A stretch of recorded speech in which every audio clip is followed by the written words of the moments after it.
biasanya ada kayak semacam bunga atau margin atau apalah namanya ya, karena kadang-kadang mungkin nggak disebut sebagai bunga, tapi intinya ada biaya yang harus kita bayarkan gitu untuk mengikat itu, biaya pengikatan itu.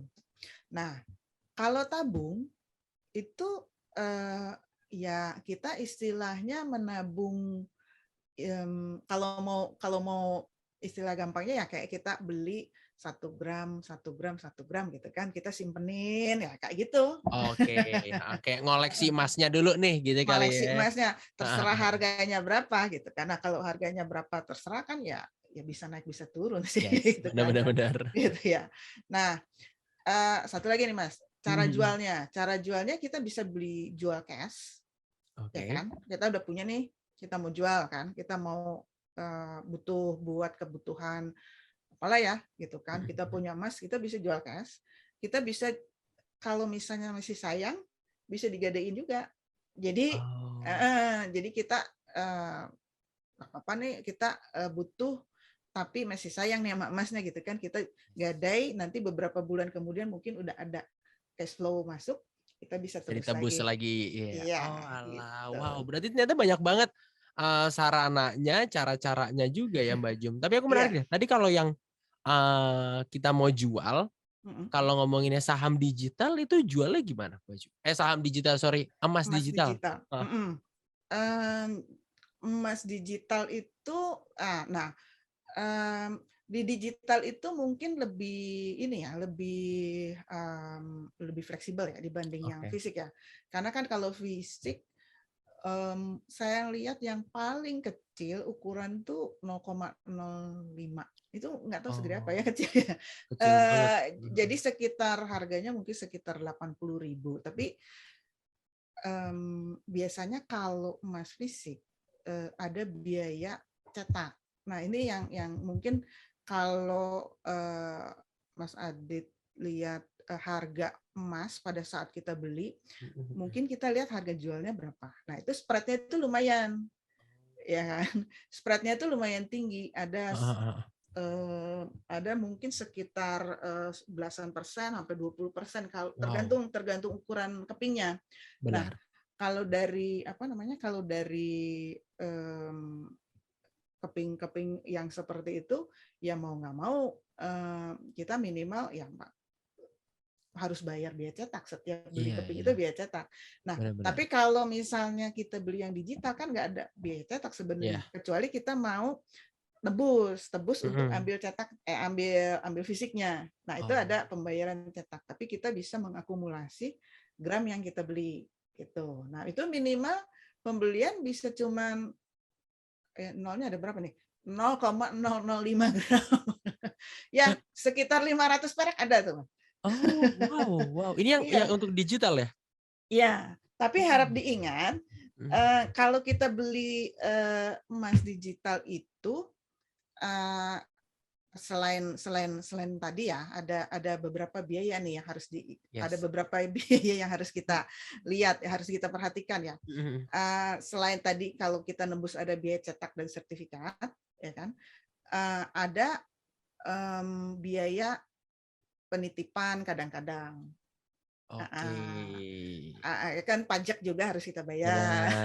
Heeh heeh Terus heeh. ada, kalau kita, udah cetak, butuh untuk dikirim, kadang-kadang, kirim deh ke rumah. Nah, ada biaya pengiriman, ada asuransi, gitu. Jadi nambah-nambah jugalah bisa dibilang gitu ya Mbak Jum ya? Iya iya, itu, nah satu lagi saya ingat, pada waktu kita, eee, nabung gitu ya, nabung emas misalnya di Mhm. salah satu apa namanya, salah satu e-commerce kayak salah satu, platformnya mereka, Yes.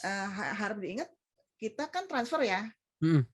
Nah, transfer itu kan kadang-kadang, enak sih pakai virtual account atau apa, tapi ingat itu ada biaya. Oh, biaya admin? Iya, Heeh betul. heeh. Nah, kalau cuma 500 perak biaya adminnya udah ngabisin ya. Makanya Iya. kayaknya, mungkin, jangan kecil-kecil banget juga deh kalau kalau ini ya, karena ada biaya transfer, kecuali kalau kita bisa menemukan yang free biaya admin. Nah, kalau free biaya admin ini seneng juga nih dapat, jadi kita nabung bebas biaya transfer, ya Benar. udah tinggal kita Wow. memanen hasilnya. Yes, bener banget nih. Wah, ini seru banget ngobrolnya. Teman Mm-mm. Motion, Sobat Medio juga dijelasin ibaratnya dari hulu ke hilirnya tuh. Ada cara belinya, cara jualnya, ada yang offline, ada yang online juga. Tapi Mbak Mm-mm. Jum, ini aku yakin di Mm-mm. sini teman Motion, Sobat Medio udah nambah insight, udah makin Mm-mm. paham juga tentang dunia peremasan Mm-mm. ini. Mm-mm. Di satu sisi gimana sih cara kita kalau misalnya udah tertarik nih? Oke, Mm-mm. gua Mm-mm. mau beli emas. Mm-mm. Ada nggak tips and trick yang mungkin bisa Mbak Jum kasih, mungkin pertimbangan-pertimbangannya atau guidelines lah untuk Sobat Media Mm-mm. atau teman Motion? Gini, kalau kita beli emas, satu yang harus diingat, sebaiknya kita ini punya tujuan, Oke, tujuan mau jalan-jalan lah, atau mau beli rumah lah, atau apalah gitu kan, punya benar. tujuan itu satu. Nah, kita ngumpulin aset Mhm. ya, emas ini gitu, itu satu. Karena kalau kita beli apa namanya ya cuman buat investasi atau ikut-ikutan gitu ya, itu kadang-kadang nanti dibobol sendiri atau ngelihatnya ngelihat temen atau ngelihat tetangga yang menawarkan masuk di sini untungnya gede loh gitu kan. Ngapain di situ lama banget ya gitu kan. Emang mau malah turun, nah, wah tambah tambah stres kan. Nah, Iya iya iya. kalau kita punya tujuan ya kita ngelihatnya jangka panjang gitu kan. Yes. Nah, tapi kalau misalnya kita ngelihatnya jangka pendek ya emas ini memang bukan tempatnya karena kalau kita beli langsung jual spread spread harga beli dan harga jual ini agak lumayan. Nah, sorry, saya lupa. Untuk yang digital, yang tadi yang pedagang digital itu dia Yes. menawarkan beberapa apa namanya sebelum sebelum jadi fisik ya, itu kan Oke. bisa kita jual kita beli sebenarnya. Heeh. Spreadnya mereka memang lumayan tipis. Kalau yang dari penyelenggara yang lain yang penyedia yang lain itu spreadnya bisa tadi saya bilang ya bisa sampai belasan persen. Artinya kita beli hari ini, kita jual hari ini, itu kita rugi 11% apa Yes. 20% bisa gitu. Oh, Nah, wow. karena belum harga beli dan harga jual udah ada spread. Tapi kalau misalnya yang digital itu spreadnya agak tipis. 3% atau ya sekitar 3%, ada yang sampai 2% kayak gitu. 2-5% spreadnya. Nah, cuman ya mungkin harus diingat yang digital ini, yang pedagang digital ini adalah ini yang berbeda ya. Jadi kalau misalnya kita ngelihat siapa pengawasnya sih gitu kan. Kenapa tadi saya bilang Bapepti ya? Karena Bapepti ini lebih melihat mereka ini sebagai pedagang komoditi. Jadi emas Oh, ini dianggap sebagai komoditi. Nah, komoditas. kalau yang pegadaian itu diawasinya sama OJK karena pegadaian ya gitu. Nah, kita eh, masuk ke ranah eh, perdagangan komoditi gitu. Kalau masuk di pedagang digital ini. Oke, Ya apakah kalau mau salah? nyoba-nyoba boleh lah. Oh, Enggak juga sih. heeh heeh. Ada minimal kita ngelihatnya ada pengawasan Oke. itu gitu. Jadi jangan sampai kita oh ya Mas Adi, jangan sampai kita masuk ke sebuah tempat yang eh, istilahnya ya ilegal kayak kemarin itu ya. Sih, benar benar benar. Robot trading sekarang lagi di mana-mana diomongin. Iya, ilegal kayak kemarin. Nah, emas itu juga jangan salah loh. Kalau misalnya nih harga naik naik naik naik, orang FOMO gitu ya, Benar. itu pasti ada nanti yang ilegal, yang ngiming-ngimingin, yang kalau Yes. masuk di sini untung gede, jangan salah. Nah, itu yang mungkin kita harus perhatikan juga kalau tadi Mas Adit tanya apa yang harus diperhatikan gitu kan. Oh, baik. Mungkin bisa aku bilang kalau ada most important thing adalah kita harus menambah literasi kita juga gitu supaya Betul, dalam tanda betul. kutip nggak dibodoh-bodohin dan kita ngerti gitu Betul, kali ya betul. Mbak Jum ya. Heeh, heeh. Jadi Mas Adit, sorry, saya ini highlightnya Yes.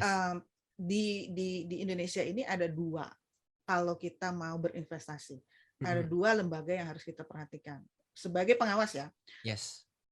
OJK atau Bapepti. Oke. Bapepti itu lebih ke komoditi. Nah, emas ini di sini masuknya komoditi gitu. Mhm. Kayak kemarin kripto juga sempat ramai ya, itu juga di Bapepti gitu. Nah, karena dianggap sebagai komoditi, tapi kripto ini kayaknya belum settle nih. masih dispute antara Bener bener bener, lembaga pengawas ini. masih banyak perdebatan ya? Iya, iya. Kayak gitu, Mas Adit. Oh, baik baik baik. Berarti itu yang komoditi, kalau yang OJK itu? OJK itu kayak pasar modal, pegadaian, apa namanya, yang multi finance, asuransi. Nah, itu semua di OJK kayak gitu. Oh, wow wow wow. Tapi nih, Mbak Jum, untuk mungkin kita bisa me-wrap up sedikit, aku mau nanya dari pengalaman Mbak Jum juga sih. Kalau Mbak Jum lebih merekomendasikan tempat pembelian emas yang terpercaya tuh kayak gimana? Mungkin ada teman motion yang udah tertarik, udah lumayan paham juga sobat medio di sini, tapi di satu sisi masih bingung nih, apa ya first step yang harus aku lakuin untuk nyari tahu, oh ini nih trusted nih, ini enggak nih. Itu gimana tuh, Mbak Jum? Eh, Sekarang ini kalau tanya Iya. saya sih ya old fashion ya, saya ambil fisik. Nah, kalau fisik sampai saat ini sih saya lebih suka langsung ke Antamnya, langsung pergi Oke. ke sananya. Tapi ada sisi lain teman saya baru ngabarin, saya belum cek. Katanya ada beberapa toko emas juga menawarkan harga yang miring gitu kan. Nah ya itu sih gimana preferensi kita lah gitu kan. Benar. Nah kalau yang digital saya baru mencoba yang punya Pegadaian gitu. Saya Oke. mau old fashion dulu deh. Gitu. Atau mungkin nanti saya di Antam ini juga dia punya aplikasi, Mas Adit. Oke. Jadi dia walaupun dia penyedianya fisik, dia juga kadang-kadang dia punya aplikasi. Nah, si Antam ini punya aplikasi namanya Brankas. Kita bisa beli, tapi sayangnya nggak bisa beli lewat online sepenuhnya. Dia agak hibrid. Jadi kita harus ke kantornya dia dulu Yes, untuk yes, yes.